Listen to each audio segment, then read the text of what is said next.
the bathroom for a little bit, and you've already arranged my death? Hey, can't you play some normal games with Dragon Lady?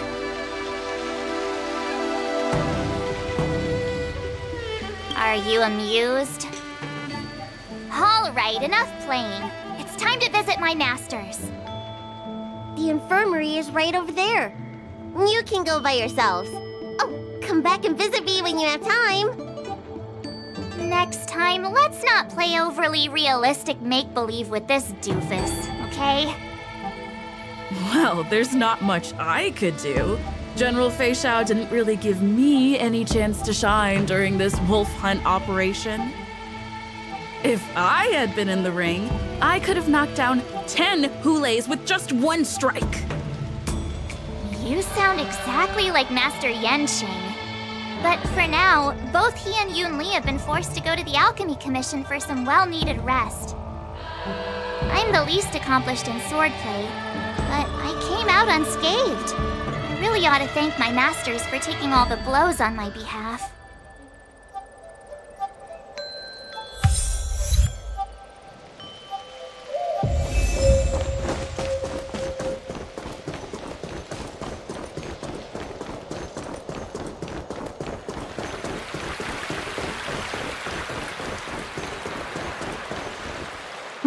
Look who's here. The beloved Trailblazer and the charming March 7th. You came to the Alchemy Commission today. Oh, I get it. You are here with March to visit her masters, aren't you? Exactly. How are my masters doing at the moment? Unfortunately, only one master is here. I'm doing fine.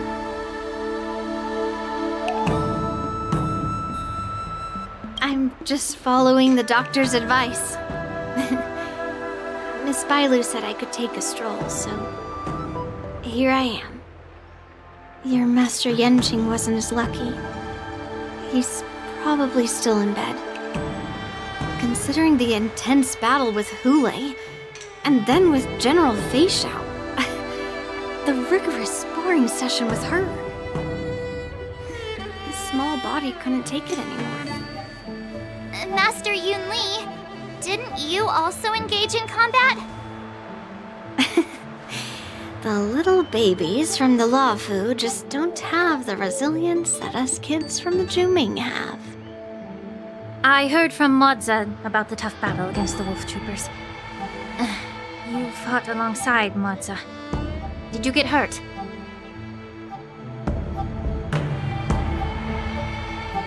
I can guess why. General Feixiao is just too strong. Yunli, go and lie down. Got it, Lingsha. What about that smiley fox healer and the guy with the hood? Thank goodness you and the others found Jiaoqiu. He lost a lot of blood and needs to rest properly. He and Maoza are seriously wounded. I've had to forcibly confine them to the Alchemy Commission. All 3 from the Yaoguang are critically injured. But fortunately, the Xianzhou Laofu has a miraculous healer lady. It's a silver lining in this misfortune. It looks like the entire delegation from the Xianzhou Yaoguang is gathered at the Alchemy Commission. Why don't we go see General Feixiao and bring her some fruit? I would normally say no, because they need to rest.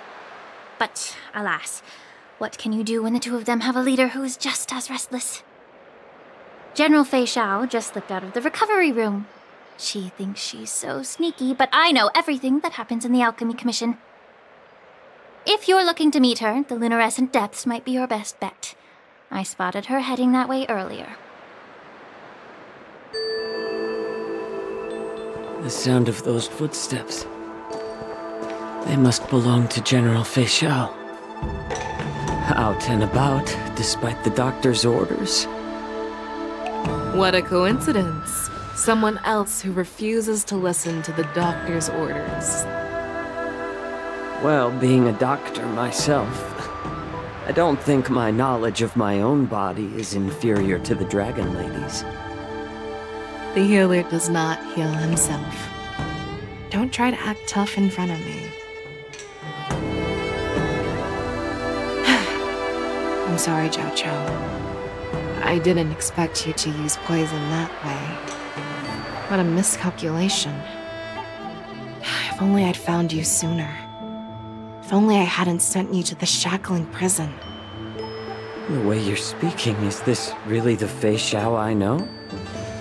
Or could it be a Borisin assassin, imitating your voice to take my life?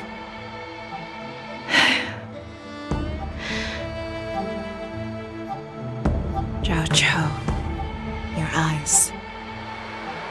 You can't see anymore, can you?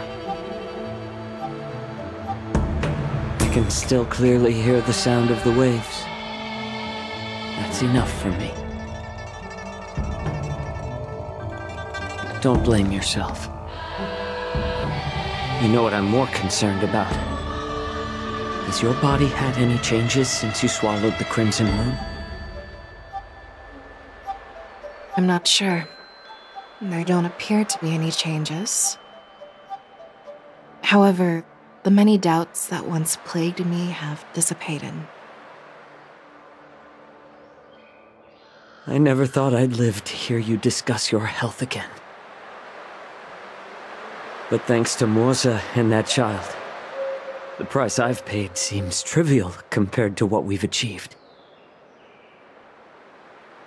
I hold no grievances, Feixiao.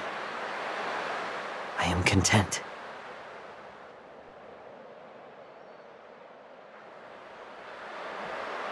I don't know how to offer words of comfort, nor do I know much about curing others' ailments. I am just a warrior, so my pledge to you is simple. An eye for an eye. So you were here too.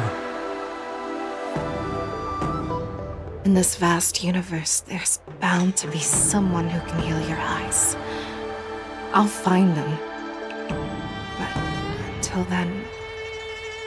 The threat behind all this chaos needs to be dealt with. You must already have some ideas. Let them out. The resurgence of the Sanctus Medicus and the gathering of the Borisin are merely distractions orchestrated by an unseen force, meant to divide the Alliance's attention. Unfortunately, they picked the wrong fight this time. Once we return to the Yaoqing, I'll personally lead the Verdant Knights into battle.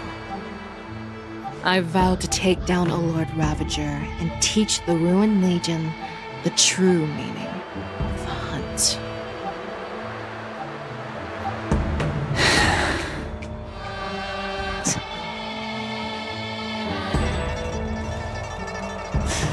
I knew it. You've always been so impatient.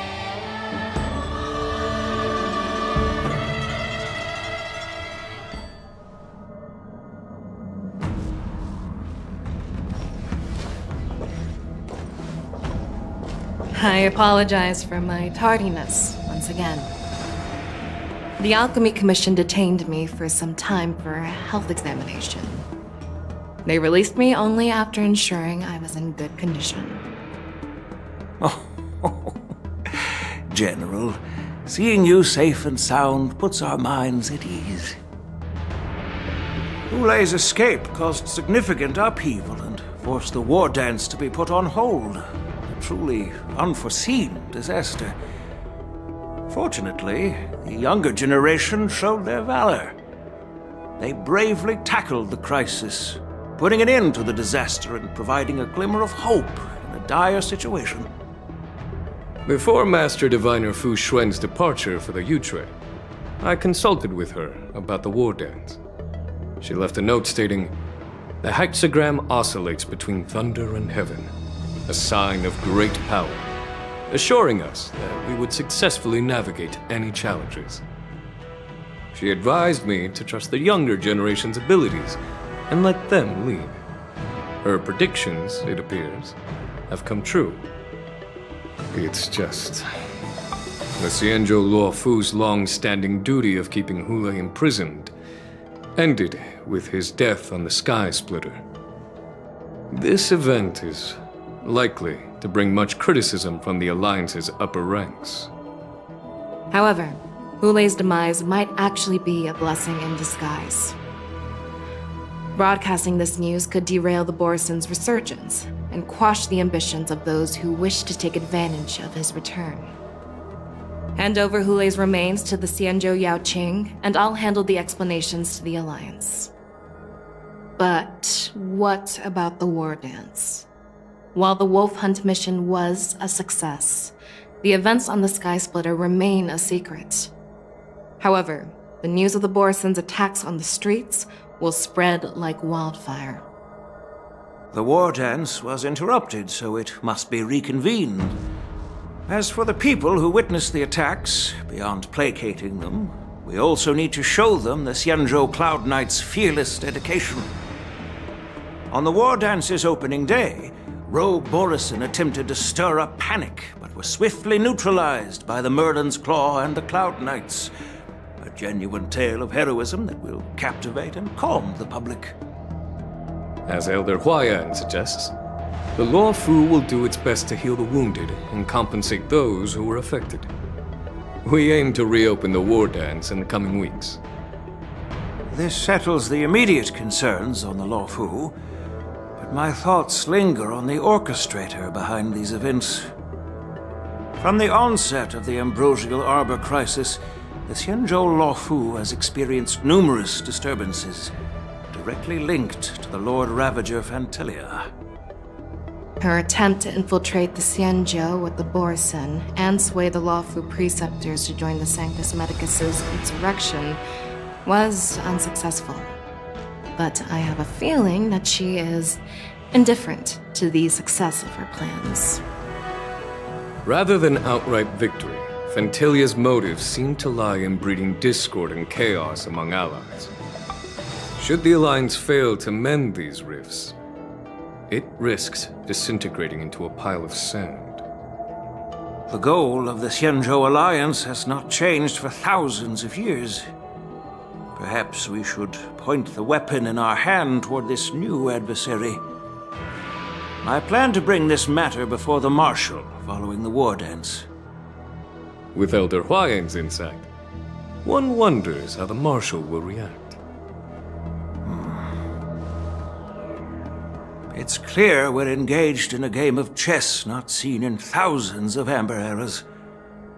A game where even the strategists become pawns in battle, where the stakes are as high as the fates of countless stars in the sky. Predicting the Marshal's decision is beyond me, yet she's well aware of our concerns. She has tasked General Yaoguang with performing extrapolations day and night to gauge the situation comprehensively. We gathered today not just to tackle the Luofu's predicaments, but also to address a matter requiring our collective presence. Yaoguang has sent a message from the Xianzhou Yuchui, informing us that she wishes to share the results of recent calculations she made within the Matrix. Qingyuin, I'd like to borrow the seat of Divine Foresight's chessboard for this purpose.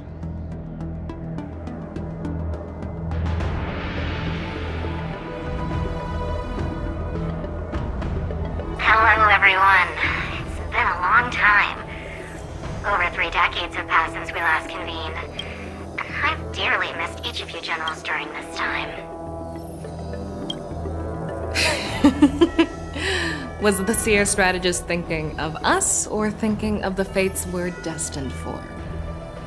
The Merlin's Claw, as blunt as always. Though, not everyone's cup of tea, huh? You once told Jinyuan, "You're lucky that I'm the one who came this time. If it were the Seer strategist, this conversation might not be so friendly." I'm intrigued. Did the conversation really come to pass? I've never heard anyone mention that the Decalite reflection barrier could eavesdrop on even the quietest whispers. It appears that the Marshal sent not just 2 generals to the Luofu, but an uninvited 3rd guest as well.